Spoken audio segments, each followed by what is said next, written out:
யாராவது என்னோடு சண்டைக்கு வர்றீங்களா? இந்த உலகத்திலேயே பலசாலி நான் மட்டும்தான். இப்படி ஒரு கர்ஜனையோடு காடே அதிரம்படி கத்திக் கொண்டிருந்தது ஒரு பெரிய யானை. அந்த யானையின் பெயர் கஜபதி. அதற்கு தன் உருவத்தின் மீது அசாத்திய கர்வம்.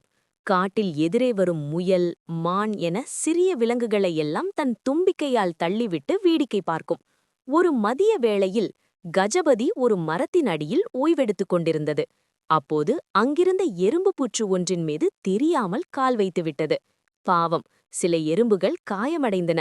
இதை பார்த்த எறும்பு ராஜா மெதுவாக வெளியே வந்து, யானையாரே, கொஞ்சம் பார்த்து நடங்களேன், எங்கள் வீடு சிதைந்து விட்டது என்று பணிவாக கேட்டது.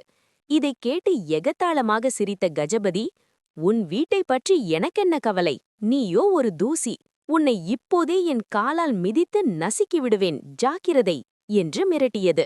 யானையின் கர்வத்தை அடக்க நினைத்த எறும்பு ராஜா சத்தமில்லாமல் யானையின் கால் வழியாக ஏறி அதன் காதுக்குள் நுழைந்தது. காதின் மென்மையான உட்பகுதியில் சுருக்கென்று ஒரு கடி கடித்தது. ஐயோ, அம்மா, வலிக்குதே என்று கஜபதி துடிக்கத் தொடங்கியது. தலையை ஆட்டி பார்த்தது, தும்பிக்கையை சுழற்றியது.